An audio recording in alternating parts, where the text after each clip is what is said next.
classroom management. Okay, so hi everybody. What I'm going to go over with you today is just a lot of things for us to think about as we're facilitating learning for our younger elementary through 5th grade and on. And the first thing is to think about is like who we are when we come to these spaces, because our identities, who we are and who we are for these kids overlaps in really interesting ways. For some of these kids, we are their parents' friends. That's how they view us. For some of them, we coach their teams. For some of them, we're a complete stranger. Like, all of these identities are realities for these kids, and we're having to navigate those relationships very carefully. Because I think about it all the time with the kids that are in our city group, that I'm sometimes in the teacher in the room, and like they're talking to me quite differently than the kids that maybe I see once a month or once every 2 months or whenever I'm subbing in that classroom. So for you, it's having to do a lot of thinking about like, who are you in this moment? And you are the teacher in this moment. So making sure that those relationships continue, but then also like, yes, I am also facilitating learning for everybody in this space. And that comes into terms of like who our kids are too. So think about it for a second. There are kids in that space that go to a traditional public school. There's kids in that space that go to a private school with much smaller class sizes. There's kids in the space that are homeschooled. There are kids in that space that run the gambit and have done all of those experiences. And they're all coming to this new space together. Again, with kids that some of them are really close friends and they get together and they're in city groups together. Their siblings are sometimes in the same room. So they all have different expectations that they're coming to our Scarlet City programming with. And that's something that I don't know that we, and definitely I, spend enough time considering before I'm standing up in front of them, sharing this engaging lesson and opportunities, right? Is that they have different expectations all week. They have different environments, and they have different needs. And it's something that we should spend a little time thinking about before we go into that space with them immediately. One of those things is introducing ourselves each week. I oftentimes serve in a sub capacity, where I'll sub in a space in the different classrooms, because let's be honest, I work with hundreds of children all week, and my own too, and I will fill in as a sub when needed, right? So, but the things that I've noticed, for the most part, our Scarlet City team is doing an amazing job engaging with kids, making them feel loved and included and supported, and there's a couple areas that like we can grow in. One of those is introducing ourselves to the kids. We just assume that they know who we are. Kids sometimes can't read name tags. They're not gonna be like, oh, hello, Amy, right? Like, we need to make sure that we're actually introducing ourselves. What do we want them to call us in that space? Hi, I'm Mr. J, or hi, I'm John, or like just something that simple is gonna be really important for the new friends, but then also for the friends that you only see once a month in between those times. So it's really important that we introduce ourselves. And we're introducing ourselves as like the facilitator of their time in that classroom. So what is classroom management? Classroom management is not that like you are the end-all leader of this space, right? And that whatever I say goes. No, it's about creating a safe, positive environment that all the kids are able to be successful in. And so sometimes that safety does include like rules and dropping the hammer when it needs to be dropped. But it also means that it is a place that feels natural, that feels welcoming, that feels inclusive, a space that feels empathetic. And a lot of that is done through routines and rituals. But again, you're only in there once a month. And maybe your routines and rituals aren't exactly the same as the person that was in there last month or last week or the time that you were in there with somebody else. So making sure that you establish those. So you're saying, hey, before we move on to this next part of our time, we need to make sure we put all the toys away. There it is, right? So making sure that we have those expectations in place, but you have to say them out loud. Because if you're just expecting that everybody remembers it from the last time you were in there, or maybe the way Holly led last week was slightly different, you need to say out loud, this is what I'm expecting for our space together. So a couple ways to do that. One of them is a call and response. We've all been in classrooms, either ones when we were kids, or ones we're in now, or the ones here where things get a little enthusiastic, right? And we're trying to get attention. A couple ways to do that is a call and response, where it's like, one way you could do it is like, okay kids, throughout today, when I say Scarlet, you say city, and then you all look at me quietly, ready for the next direction, right? And it could be that simple, like Scarlet, city. Thank you. And we have a plant in the audience. But when you do something like that, then, and again, you explain what your expectation is, it's a great way for them to come together. There's lots of schools that do things like the high five or the quiet sign, and all of those are okay. Remembering that like it's basically a different teacher that's leading this space every single week. You just have to tell them what your expectation is. There's lots of schools that do like this quiet coyote thing. I don't know. But this is the kangaroo. So if you want them to be quiet when you put up that hand sign, this could be new and exciting for them.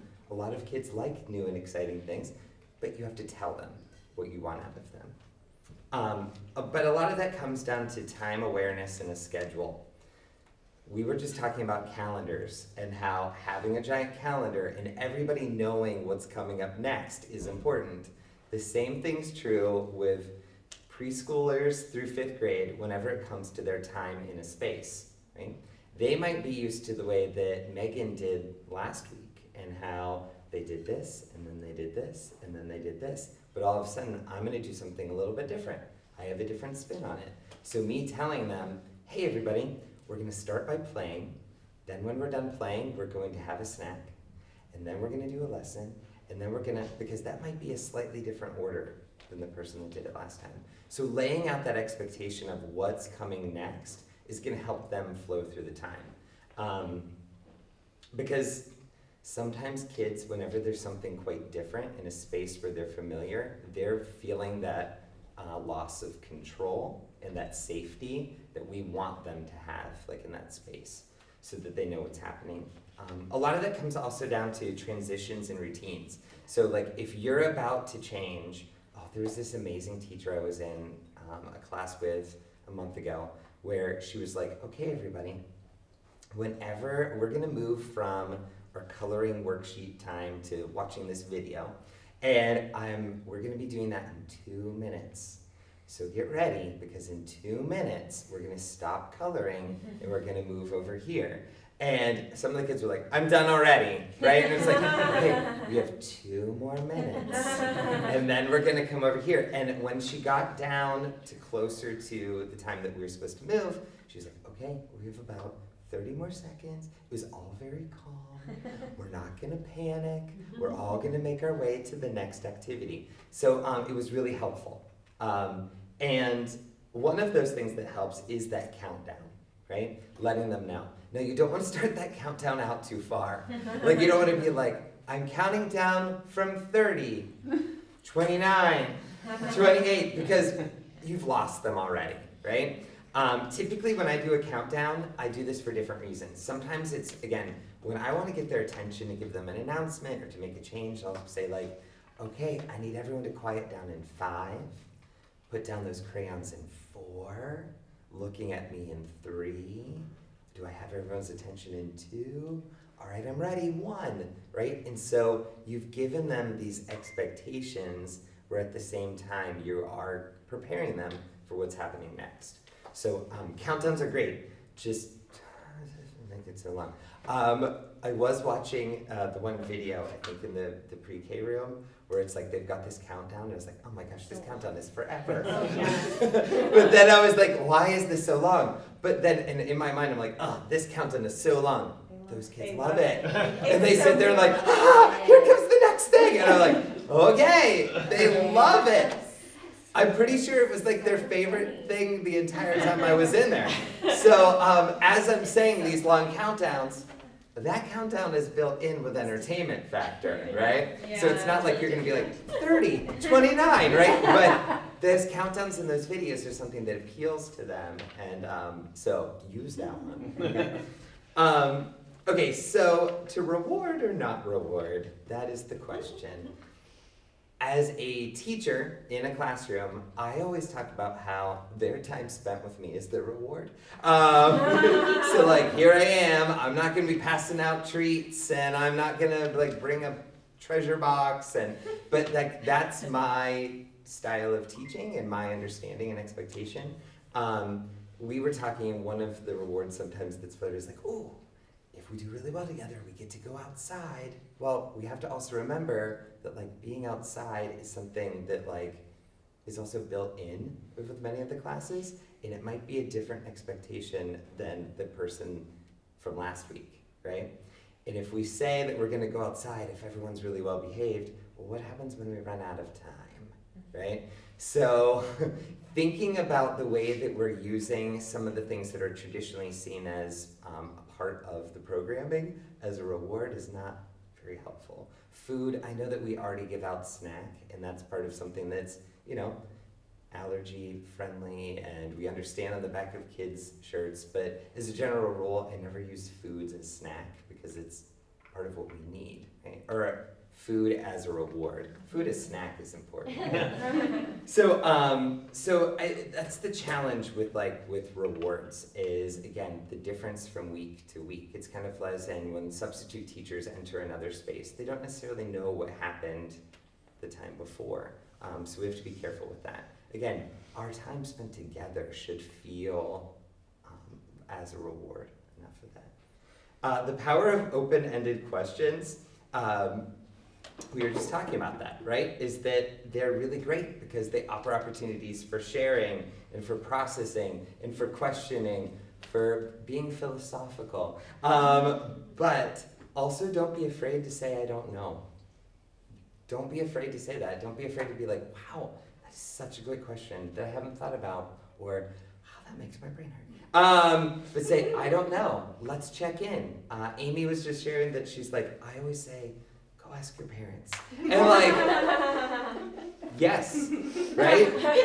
Yes. Because the parent might be like, thanks, Amy. But at the same point, the parent might say like, oh yeah, that's a really great question that I don't know the answer to either. And then it becomes a family quest to kind of find answers for what's going on, which is really important because we want the learning to go beyond what's happening right here. To go beyond that, right? Something that we don't really do enough is talking with our kids about the learning that took place during their time in Sunday school and in the ministry. And so that's, by saying ask your parents, that's going to continue that conversation beyond just that time on a Sunday morning. So it's really important to do those things. So scheduling, call and response.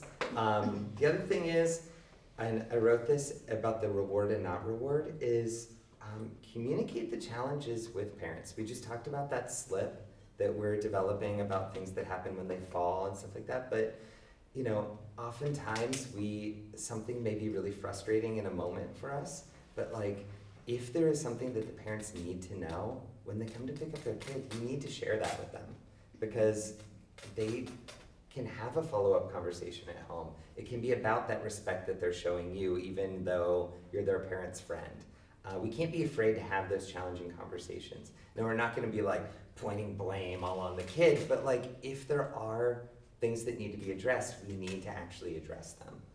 I will say that's one of the hardest parts for me, is pointing that out because I want everyone to like me. I want us all to be friends, but this is about the growth and development of the child too.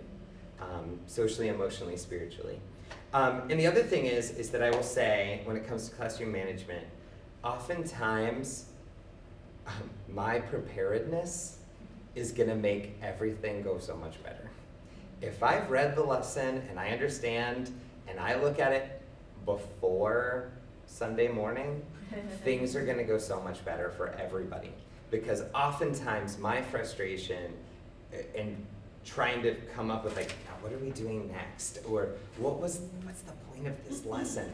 If I'm prepared ahead of time, I'm not saying that you've like handcrafted a million things to like hand out to the kids and you've highlighted pages, but even just knowing what is the point of the learning for the day? What are the verses that we're addressing? And if you're familiar with that before you get there, I am always so thankful that I'm typically placed with someone who is super prepared and is like, I've got this. And it's like, I am here in a supporting role for you, right? Because we need that. But any times that I'm feeling frustrated in the classroom with kids, whether it's here or somewhere else, it's because I'm not fully prepared to be with them, and the kids can start to feel it and know it too, right? They're very perceptive. So, so that's my quick overview. But do you have specific questions about things you've seen, things that you've wondered from time in classrooms with kids here? Yeah. So we used to do toddler, but we now do pre-K, and I think their age feels just different enough, but still similar, where I feel like a lot of times we go over the lesson and it feels like pretty complicated. And I have a hard time like distilling that down into like a simple thought that they can like connect with. Because like I know you had mentioned like just making them very basic, but sometimes we're going over like really intense like Old Testament stuff. So do you have like some tips on just be like, you're 4. Yes. How do I make this a little more relatable? I felt very much the same. Okay. You're speaking truth. And because it is like, these are huge concepts, right? And part of that is that preparedness of like, when you get the material, like, don't do what John does, do what John says. Look at it like right away and like read it right away so that you're thinking about it through the rest of your time leading up to that moment, right? Because sometimes it'll be like when I'm in the middle of a run that I get my best idea where I'm like, oh my gosh, that's the point, right? Or taking it down to you then going to that Old Testament story and like reading it and being like, what am I getting out of this, right? Like, so that it's something that you're constantly kind of thinking about and distilling down so that it's not, because even I feel that way sometimes about Bible verses that we're giving to kids where I'm like, what is this? But there's such great concept there that it almost feels, do you almost feel like it almost feels like disingenuous? It's like I don't. Yeah, or I'm like trying to make a connection and I'm like, that actually doesn't make any sense. I'm sorry. But I would say like I don't read enough ahead of time. Like when I get there in the morning, like I'll sit there for a couple minutes and look through it, but I'm not preparing when I get the emails to be like, okay, actually let's think about this. Yeah. And that would be my number one tip is to like, when we get the emails, I'm saying we, because it's also me. When we get the emails is to like read them and for it to make sense. Because sometimes the activities too, I was in the toddler room and there was one about like building blocks, right? And I was like, yeah, kids love blocks. But then I forgot the point. So then, why are we building blocks? And so then I was just like, okay, let's build blocks. And then like, we're building with the blocks. And then I was like, oh my gosh. So I want you to feel seen, right? Because there was great learning in there, but because I was basically like, I read it right before they came in. I was like, oh, this is easy. We got this. And then once we went to do it, I forgot the whole point, right? So making sure that we are prepared because, they don't know our kids. And even though sometimes curriculums are written specifically with a grade level in mind, it's not our kids and it's not us, right? It's kind of why like a classroom teacher doesn't stand up in front of the room with that like spiral book and is like reading the questions exactly, right? Because it doesn't feel human. So, so I would say being prepared by looking ahead of time. If you can go to like a kid's Bible version and like finding that story like in that Bible to see how they word it as well. There was another time where there was a Bible verse written up and they started like removing words to like, let's see if they remember the words. But it was such a good practice. It would be like, if we're like, let's read this all together, and then they'd erase a word and be like, let's see if we remember the words, and they kept going. But it was a very long, complicated Bible verse. So like, in a much shorter one, super great practice, right? Because we're remembering the words. It's like a strategy for memorization, right? But when it's really, really long, you get to the end and you're like, oh my gosh. And we've spent like 15 minutes on this, right? Like, so it's also putting the weight into like, again, what is the purpose? Yeah. What is the purpose? Is the purpose the really beautiful like conversation we're gonna have about like God's truth and that He is love and that He loves you and He loves me and He loves all of us? And is that really what I want the kids to get out of today? Did we still build blocks and knock them over for a reason I can't remember? Yeah, right? But like, is the truth that I shared the important part? Yeah. That's super helpful, thank you. Yeah, oh my gosh. But feel seen. Because I've done that. Yes. I also want to affirm what you said. You are hitting it on the money. This was something that was expressed to me before I was actually hired, that the curriculum doesn't seem to be really hitting home with preschoolers. I've used this curriculum before, never with preschool children, okay? So there is a curriculum that I'm looking at, that I'm praying over. I'm going to be talking with church leadership about us implementing. There's going to be much more in tune with the kids. So I just want to affirm every word you have said, okay? Thank you. And God I also bless am you. now realizing the emails are supposed to be read. I was a good space for like wanting me to like be prepared, but then I literally just And please, don't do it. read this is my curriculum. Please read the Leaders Bible Study, okay? You don't get that in the toddler curriculum, but it is in the pre-K and in the elementary curriculum. Take 5 minutes, to just kind of like put it in your brain and let the Lord work on you. The more time you have with something, the more time you have to like think about it and process it and be like, oh, that's the whole point of the entire thing. But I stand in front of you like I am John and I do the same thing. And I'm always thankful that I've been in a space where someone else is like, no, I've got this. And we're like, oh, thank you. Yeah. So, did you? Yeah, I think a couple of things. One is less is more always. Yes. Right. So, especially in the younger age, it's like like I do 3rd through 5th grade, right? And it's like you get the teacher study, you get the outline, and I'm like, how am I going to cover this in 30 minutes, right? And I'm like, okay, what's the main point? What do I really want the kids to get out of here? And I'm going to cut a bunch of other stuff out because hey, it's great, but and the older kid is like, you got to read the room with their faces. I'm like, they're resonating with this. I'm sticking with this. I'm cutting that out, right? So less is more. Feel comfortable with less is more. There's this compulsion, like I got to do all this kind of stuff, and that's usually the totally wrong way to go because you lose the room with the kids. And so much of it is about the relationships we're building. So like I said at the beginning, like think about our roles in all these people's lives, right? Like Josie, my daughter, loves Holly, right? Loves her. But like they have it's almost like a friendship, right? Which is quite different than like being in a space where now Holly could become the teacher. So it's like both of them wading that water, right? But like the relationships that are built during that time, like just getting to know the kids and for them to know that there are other adults within their world that love them and love God. And like that's really important for them. So that less is more, is the hardest thing because we're like, we must cover it all.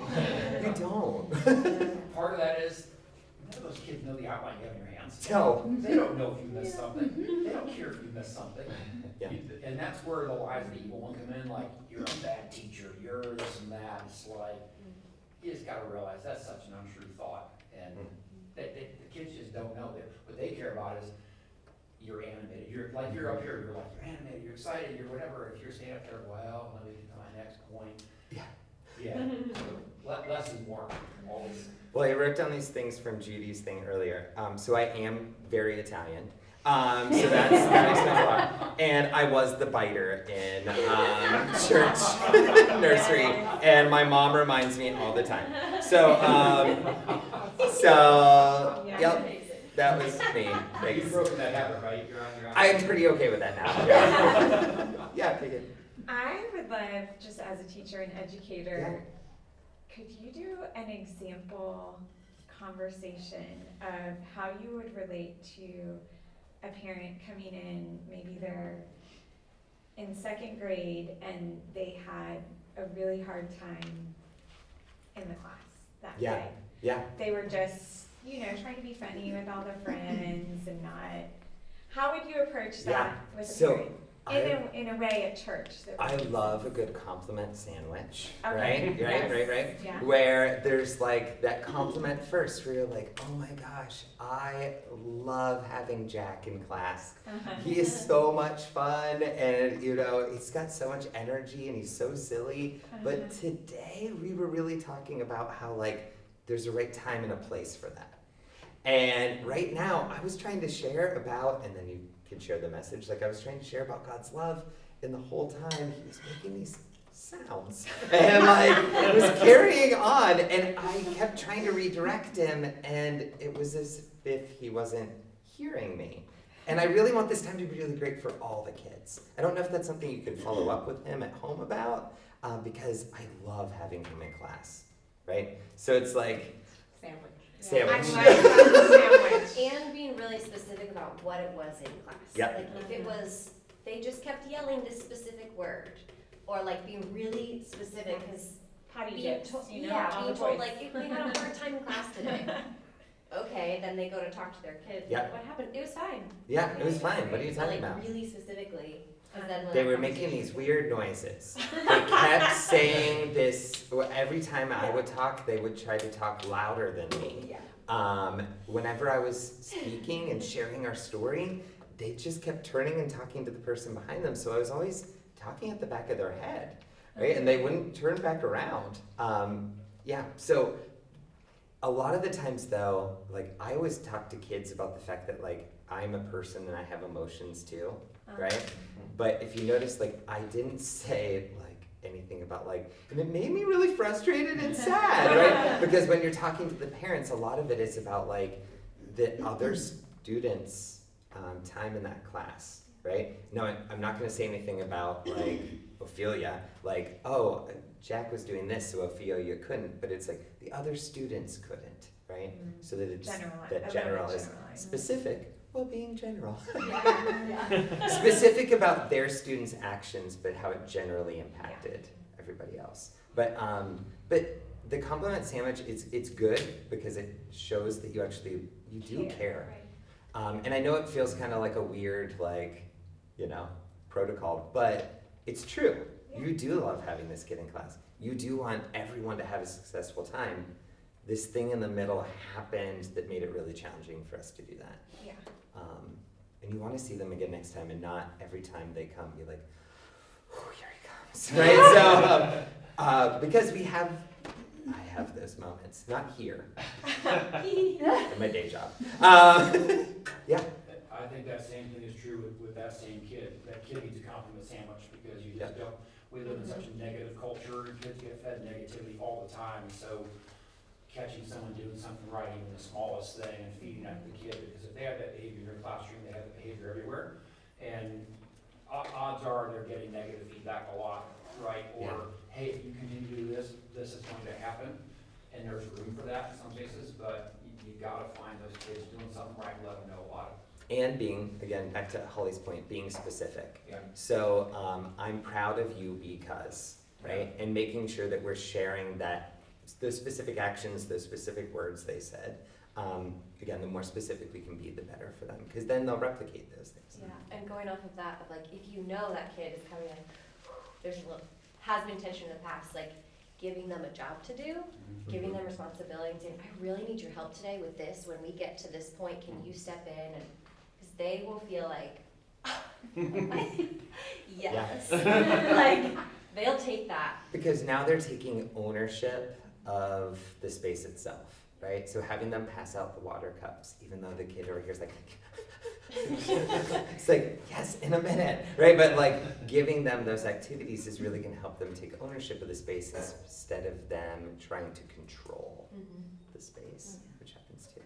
So. a quick follow-up question to that. Maybe it's just because we're not parents yet, but sometimes I'm like, I don't know how to like gently redirect or discipline this child that I've never met before. Yes. And Yes.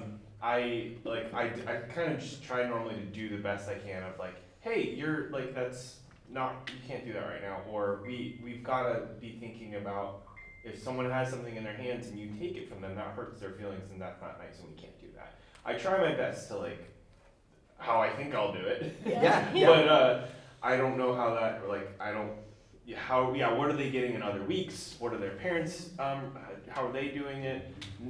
Sometimes I'm like, I don't know how to discipline this kid, and I also don't know what's the, like, Where's the line? Where's the line of Yeah. like, I'm just your teacher for the next Right. hour, you know? Yeah, and it's, again, for the next hour, once a month. Right. Yeah, right. Unless I Right. missed a month because I had something and now it's been 2 months. Yeah. Or Yeah, the first time I've ever been in a class with Yeah. you, right? Yeah. I think what you said at one point about redirection is huge. okay. So like, oh, actually, we're all over here right now, right? Mhm. And trying to be like, come on over, right? Yeah. Join us. Yeah. We're all circling up together. Other times it's, and this sounds like a very interesting way to say this, but it's like a picking your battle moment. Yeah. Because sometimes there might be a kid that's over here very quietly, but they're within earshot, they're within vision of what's happening on the carpet, right? Especially with the preschool world, right? And the toddlers. They're within earshot, but like at this moment, all the other kids are watching the countdown on the screen, right? And this one kid is just sitting there. They're just not ready yet to come over. And if you've already tried multiple times to redirect them, the last thing you want to do is be like, just get over there, right? Like, because eventually what happens with a majority of kids, not all of them, is that that kid is eventually going to make their way over, right?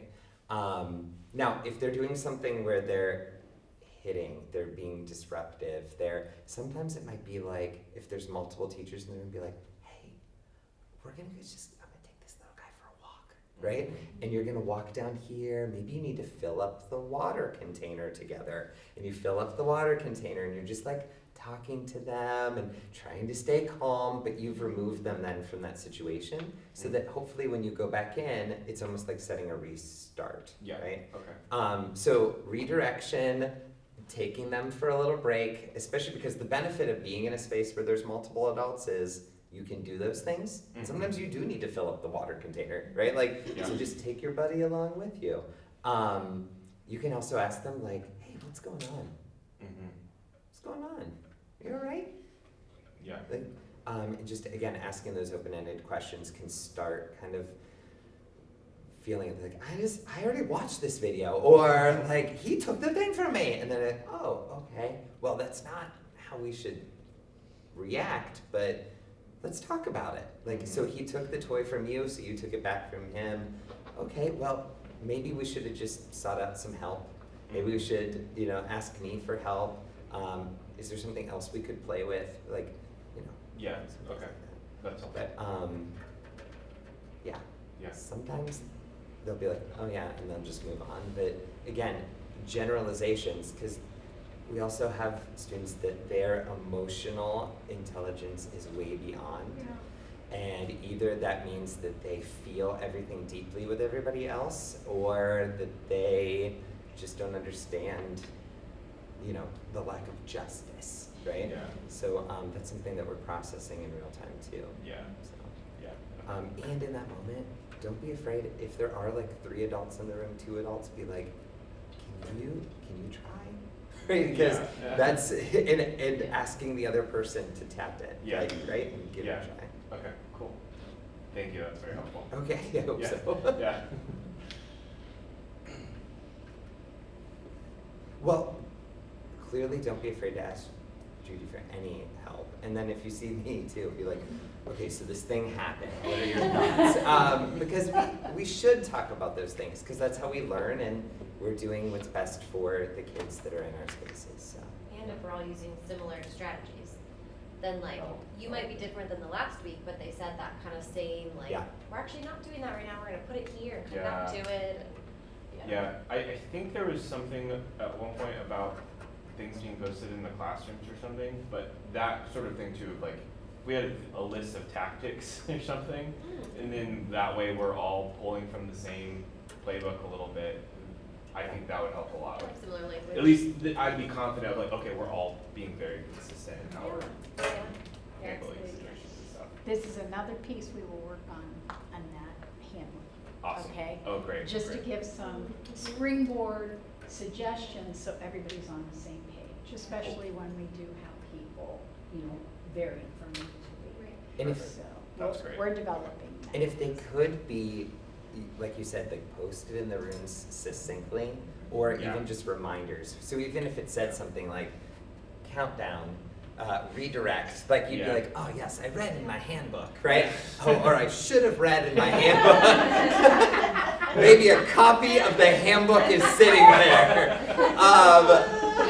Where's the page on Because we get it too, like we have these rich, full lives, and sometimes you're like, oh, I forgot. It's on my calendar, but I am in the toddler room today. And, yeah. So those things are really important. There was one other thing I was just gonna tell you. It's completely gone now, but yes, the idea that using similar words, similar strategies, and again, always reintroducing them. Always saying like, hey, when I need you to all to be quiet, I'm going to, or when I need your attention, right? But just again, the one time I was recently in the preschool room, there was someone coloring so intently on those coloring sheets when meanwhile everyone else just did this, right? And, but it was time for the video, so everyone else went and sat and they were like, so we're like, just come sit on the floor with your coloring. And they sat there and colored while watching, and that's what that kid needed in that moment. It wasn't like a stop coloring, right? It's just validating what they needed to do. Cool. So, Yeah. well, thanks everybody. Thank Anything you. else, Chief? I just want to thank you all for your service, for the love and the nurture that you're giving to our little ones and to the older ones who are growing. I just want to affirm you that I'm here for you.